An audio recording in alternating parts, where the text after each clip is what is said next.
firstly, to understand the mind, and then, with a great deal of love and wisdom, to train the mind, so that then the mind is able to come to an experience of silence which is a natural inner feeling in which there's a fullness of experience and not an emptiness. I think when there's Hatha Yoga and there's a strictness in the self in which I say, I don't want any thoughts, then that silence can't be the experience of sweet silence that Baba speaks of. In fact, it's nice to think about silence as sweet silence rather than just silence, because even for Brahmins, the word silence perhaps just means loneliness, emptiness, nothingness. But the silence that Baba wants us to experience is a silence in which the original state of the self is emerged, and I'm experiencing the sweetness of purity, the sweetness of God's love, and the sweetness of happiness. So all of this is part of the experience of silence. I'm sure you've had the experience where there aren't conscious thoughts, but there's a feeling that's there that's then not put into words in here or words in here, but it's a feeling that stays with you. So think about that experience, and you begin to see how there's a silence, but it's a silence which is an experience, not just blank. And how do I get to that stage? Today's Murli was very appropriate, and it usually happens like that, especially in Madhuban. Whatever is the theme of the day, whatever is the need of the moment, Baba fulfills that in the morning, in the Murli. But also today, Monday being the day of silence, we had Baba's Avyakt Murli. Let me just connect another word. Monday, the Hindi word is Somvar, and I don't know how many of you are aware that the translation of that is Som is nectar. So it's the day of nectar, and God is described as Somnath, the Lord who gives nectar. And so you can see the connection of the bestower of wisdom, the bestower of nectar, and then Monday, the day of Shiva, and then the connection with that, the day of silence. And I'm aware that even in terms of Baba's knowledge, the listening to knowledge can be very sweet, but it's when I sit in silence and feel knowledge being absorbed into the soul that then I can feel the sweetness of that. And so in fact, the first step in the process of getting to that state of the fullness of silence would be just to spend time letting myself think very deeply about Baba's knowledge, and whatever it is that has touched the soul from that day's Murli, from a conversation, from something you've seen that's triggered certain memories, whatever external stimulus it may be.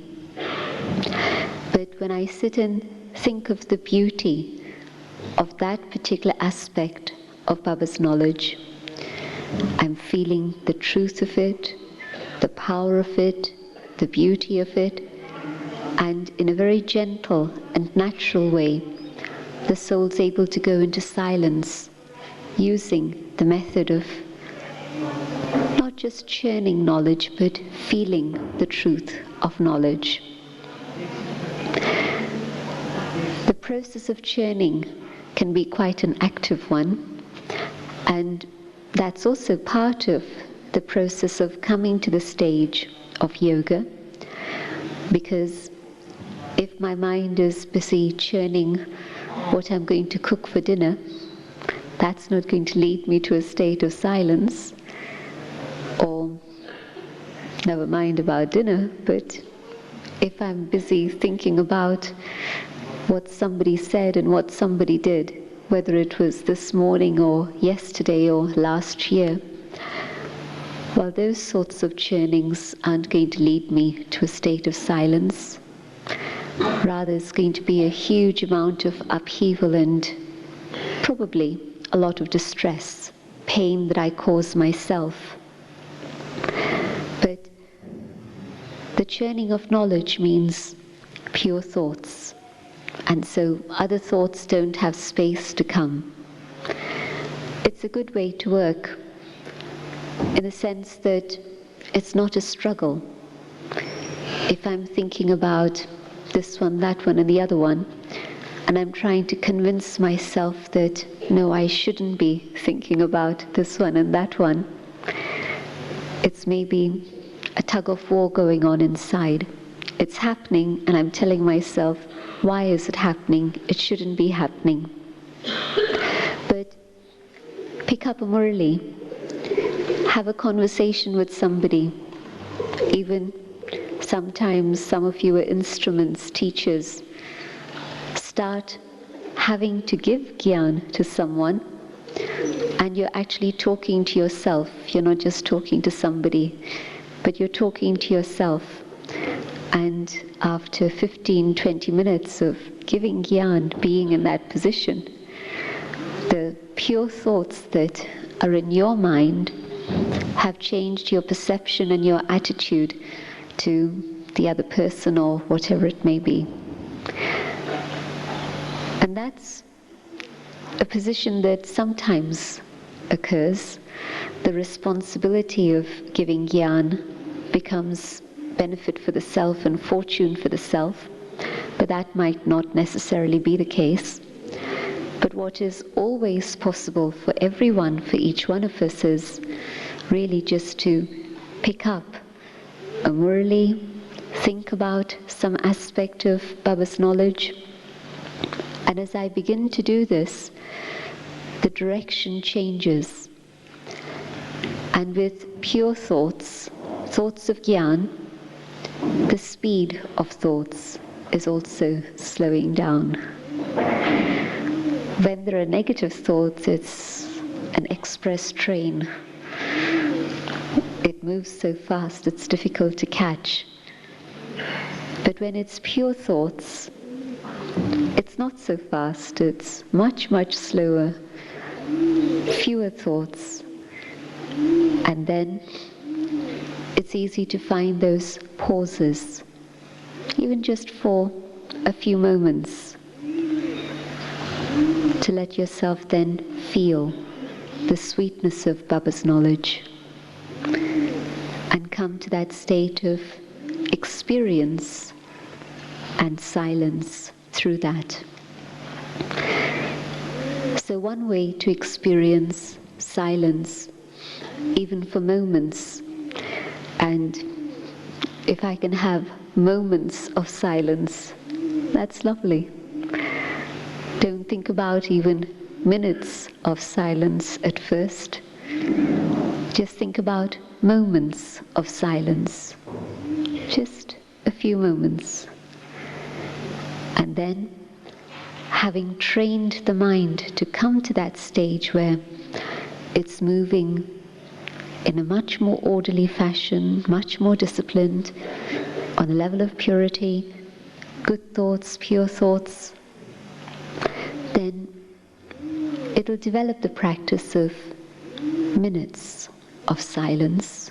And I think that's a wonderful achievement.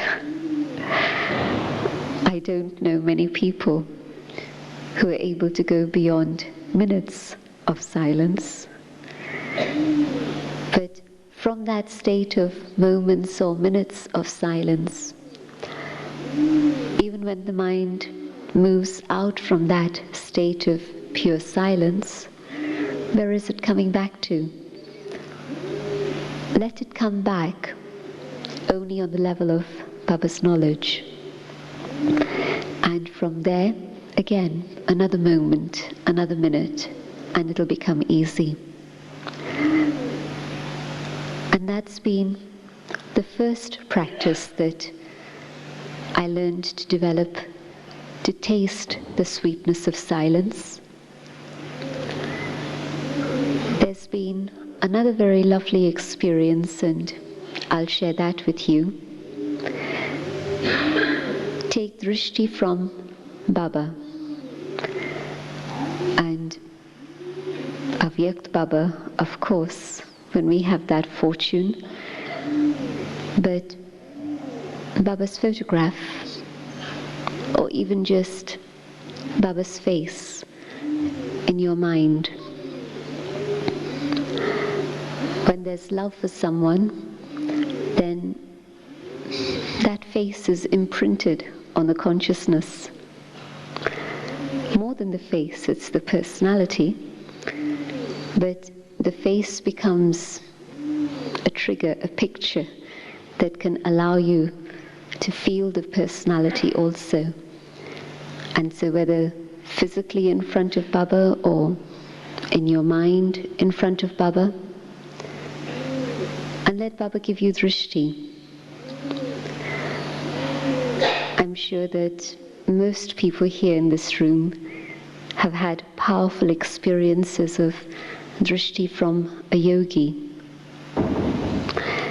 And the way that works is that the vibrations of that individual's yoga, their connection with Baba, is pulling your mind into a state of yoga with Baba.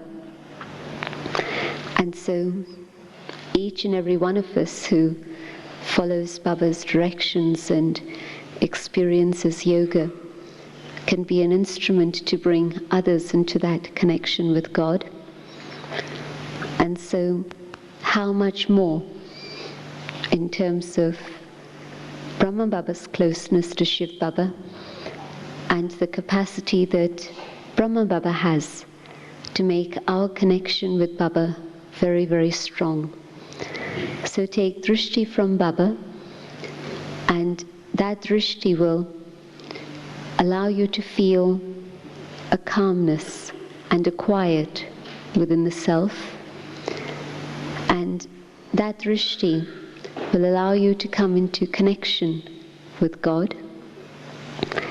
And certainly for myself it has worked very powerfully, and through that the soul's able to experience silence, a stage in which there's just I in the presence of God and the feeling of all of God's qualities surrounding the soul. I describe that as being the second method to experience silence, because I think it's easier to take drishti and come to a stage of yoga than just trying yoga with incorporeal points of light. So that second stage is again a very easy one.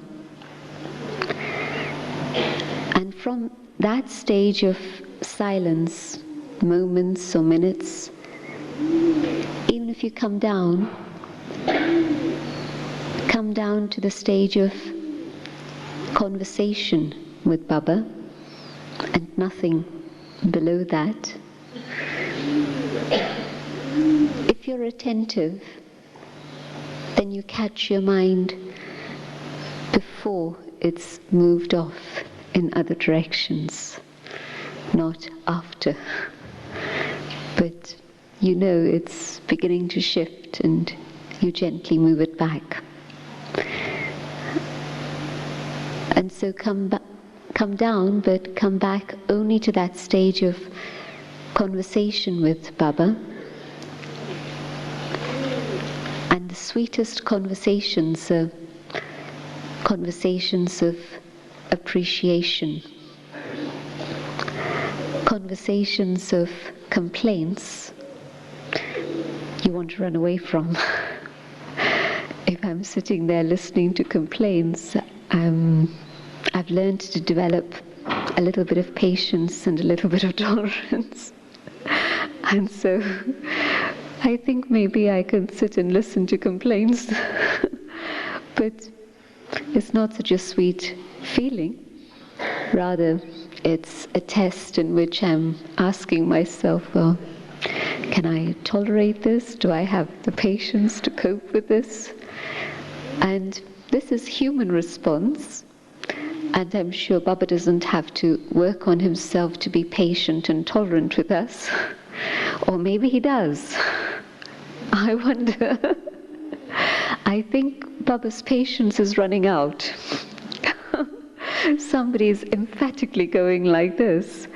But since December, I get a sense that Baba's patience is actually gradually. I think even the ocean of tolerance and compassion has to draw a limit. Why? There's a reason why. Because drama cuts off. If drama were infinite and Satyug didn't have a date to come, if there wasn't a time to go home,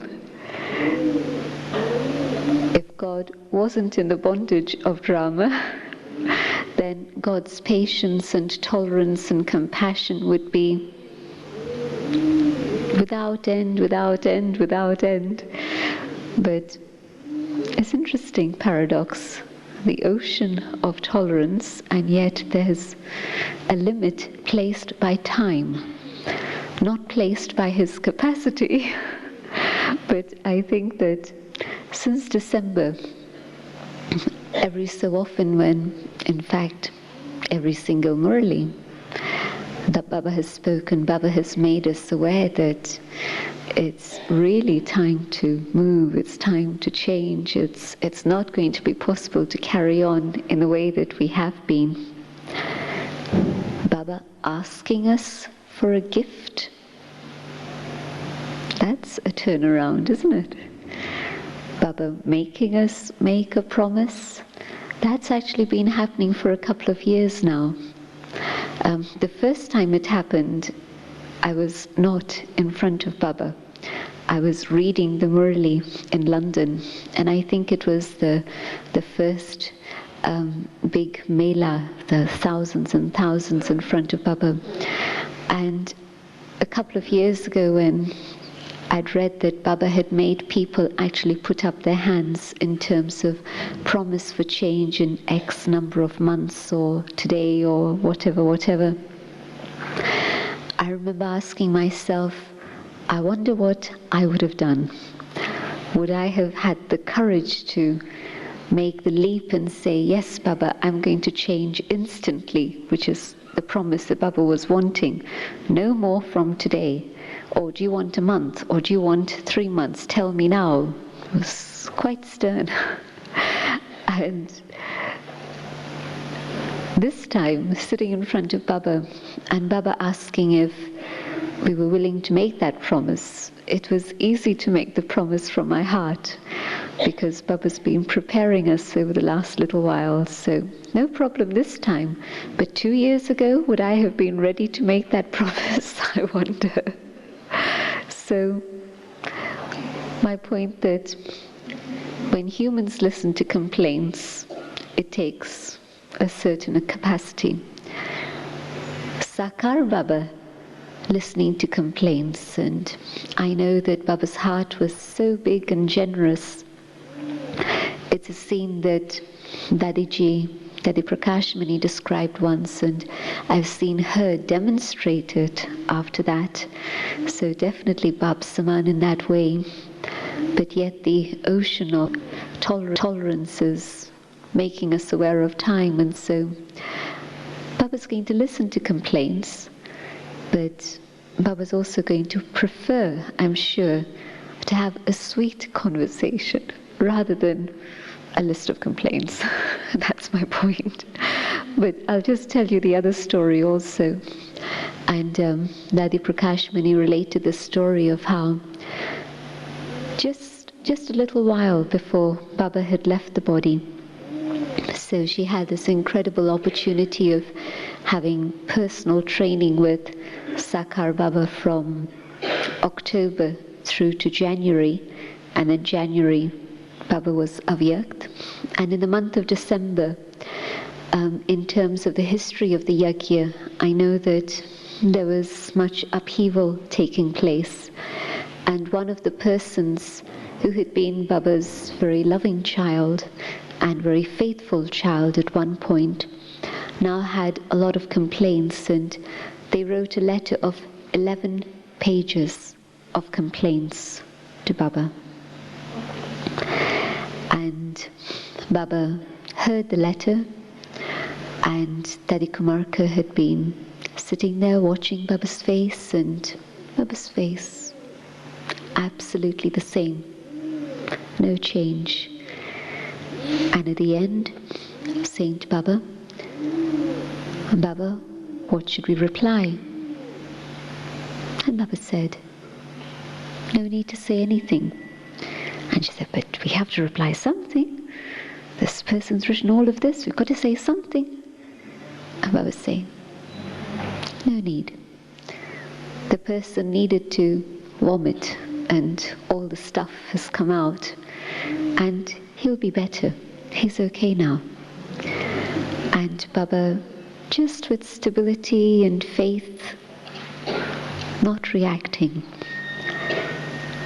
And sure enough, a little while later, some days later, that person's arrived in front of Baba, and Baba's greeted them with as much love as before, as if nothing has happened.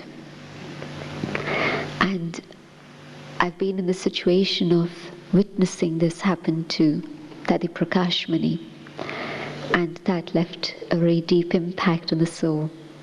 Dadi's stable in listening and absolutely loving after the scene, so that even the other person could forget it and move on and not get stuck to it.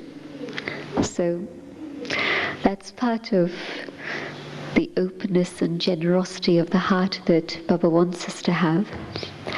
But yet in terms of the conversation with Baba, let me have a sweet conversation with Baba of love, of gratitude, of appreciation, of the experience of fortune, the fortune that I came to Baba with, the fortune that Baba's given me already, the fortune that's waiting ahead for me. So really it's, if you look at your own story in the cycle, and even your story in the last birth and in Sangam Yuga, you'll be able to see fortune, the soul blessed with fortune in many different ways constantly, beginning, middle and end. And so come down from that stage of silence in the drishti to a stage of conversation, but let it be a sweet conversation with Baba.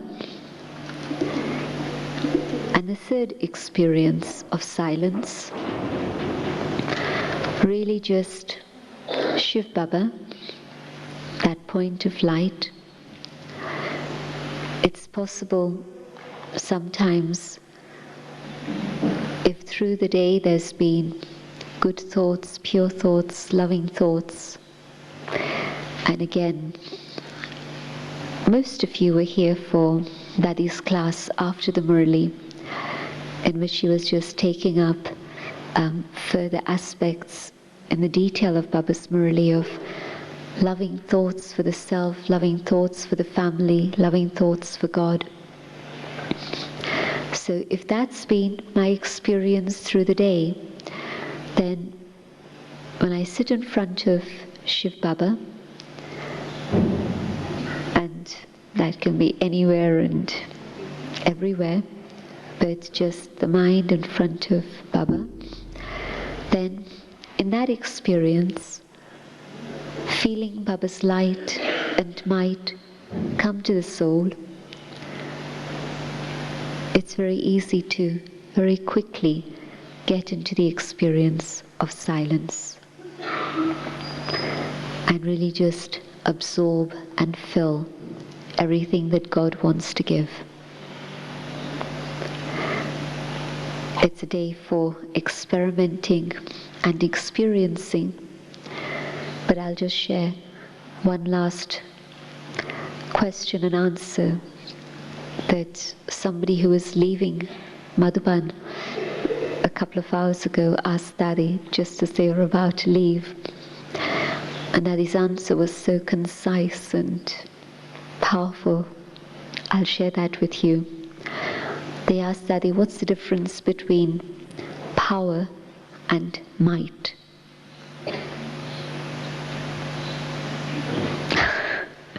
And Daddy's answer was, might is the might you receive from the Almighty, and power is the willpower of the soul itself.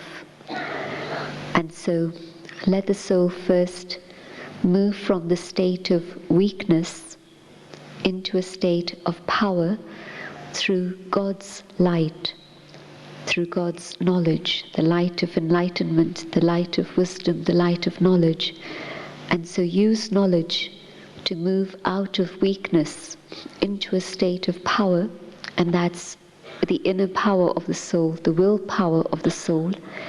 And then it can take might from God and be filled with the might of the Almighty. And so today in silence, experience power, experience might, and be surrounded by that light and share that light with the world. Om Shanti.